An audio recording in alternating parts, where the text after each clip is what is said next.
ഈ കാലഘട്ടം വളരെ സന്തോഷകരമായി ഏറ്റെടുക്കുന്നത് ദുഷ്ടന്റെ ഉപദേശം, ദുഷ്ടന്റെ പിശാചിന്റെ ഉപദേശം.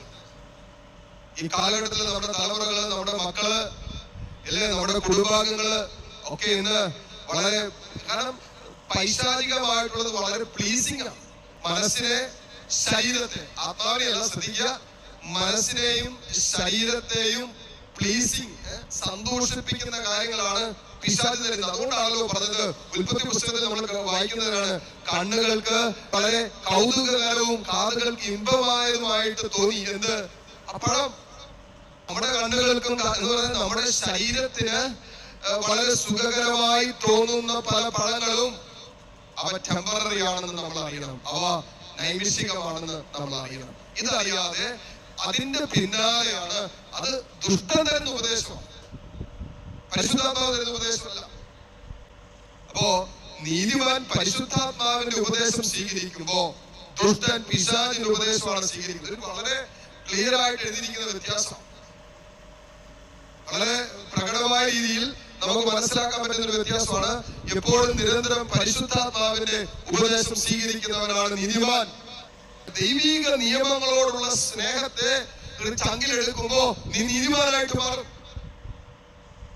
എന്നാൽ ദൈവിക നിയമങ്ങളോട്, ദൈവിക സ്വരത്തോട് നിന്റെ ഉള്ളിൽ ഒരു ശത്രുതയുണ്ടോ, ആത്മീയ കാര്യങ്ങളോട്, ദൈവവചനത്തോട്, പ്രാർത്ഥനയോട് സ്നേഹിക്കാൻ, ക്ഷമിക്കാൻ, എളിമപ്പെടാൻ, വിശുദ്ധ ജീവിതം നയിക്കാൻ നിനക്ക് ഉള്ളിനുള്ളിൽ ഒരു താല്പര്യക്കുറവുണ്ടോ, ഒരു ശത്രുതയുണ്ടോ?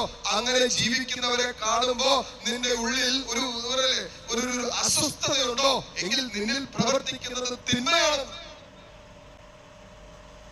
വിശുദ്ധ കുർബാനയ്ക്ക് പോകാൻ പറഞ്ഞോ, വേണ്ട, എന്നോട് പറയണ്ട, ഉള്ളിൽ പ്രവർത്തിക്കുന്നില്ല, തിന്മയാണ്. നലപിക്കാനും എളിമപ്പെടാൻ ദൈവാത്മാവ് പ്രചോദനം തരുമ്പോ ആ പ്രചോദനം സ്വീകരിക്കാതെ, ഞാൻ എളിമപ്പെടില്ല, ഞാൻ ക്ഷമിക്കില്ല, ഞാൻ വിട്ടുകൊടുക്കില്ല, ഞാൻ ഇങ്ങനെയൊക്കെ തന്നെ ജീവിക്കൂ, ഞാൻ ഈ പാപം ഉപേക്ഷിക്കില്ല, ഈ ബന്ധം ഉപേക്ഷിക്കില്ല, ഇത് നിർത്താൻ തയ്യാറല്ല എന്ന് പറഞ്ഞ് നമ്മൾ നിരന്തരം ഇങ്ങനെ മുന്നോട്ട് പോകുമ്പോ അവിടെ ഞാൻ ശ്രമിക്കുന്നത് ദുഷ്ടന്റെ ഉപദേശമാണ്. ദുഷ്ടന്റെ ഉപദേശത്തിന്റെ പ്രത്യേകതയാണ് നീതിമാന്മാരുടെ മാർഗം അറിയുന്നു, ദുഷ്ടരുടെ മാർഗം നാശത്തിൽ അവസാനിക്കുന്നു. പൈശാചികതയുടെ സ്വരത്തെ നമ്മൾ ശ്രമിക്കാൻ തുടങ്ങിയാൽ അത് നമ്മളെ കൊണ്ടെത്തിക്കുന്ന നാശത്തിലേക്ക്, അതും നിത്യനാശത്തിലേക്ക്, ആത്മനാശത്തിലേക്ക്. തിന്മ പല വിധത്തിലും നമുക്കെതിരെ ഉപദേശങ്ങൾ എപ്പോഴും ശ്രദ്ധിക്കും, അതാര് തന്നാലും. ചിലരൊക്കെ ഇങ്ങനെ നല്ല നല്ല മനോഹരമായ മധുരത്തിൽ പുരട്ടിയ ഉപദേശങ്ങളൊക്കെ ആയിട്ട് വരും. തേനെ, കരളെ, പൊന്നെ, ചക്കരെ എന്നൊക്കെ പറഞ്ഞ് വരും. കണ്ണുകൾക്ക് കൗതുകകരവും കാതുകൾക്ക് ഇമ്പമേറുന്നതും ഹൃദയത്തിന് സുഖകരമായിട്ട് തോന്നുന്ന ചില വിഷയങ്ങളുമായിട്ട് പിശാച് നമ്മുടെ ജീവിതത്തിലേക്ക് വരും. അപ്പോ ഇത് ദുഷ്ടന്റെ, ഇതിന്റെ പേരിൽ മറഞ്ഞിരിക്കുന്നത് ദുഷ്ടനാണെന്ന് മനസ്സിലാക്കാനുള്ള ജ്ഞാനം നമുക്ക് വേണം.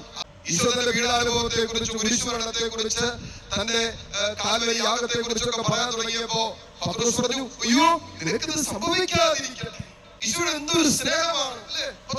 നിനക്കത് സംഭവിക്കരുത്. അയ്യോ എനിക്ക് നിന്നോട് അത്രയും സ്നേഹമുണ്ട്, ഞാൻ നിനക്ക് വേണ്ടി ചങ്ക് പറിച്ചു തരാം, നീ മരിക്കാൻ പോണ, ഞാൻ നിന്റെ കൂടെ വരാം, ഞാൻ നിനക്ക് ആരൊക്കെ തള്ളിക്കളഞ്ഞാൽ ഞാൻ നിന്നെ തള്ളിക്കളയില്ല, അതുകൊണ്ട് നിനക്കത് സംഭവിക്കാതിരിക്കട്ടെ ഉപദേശിക്കുക.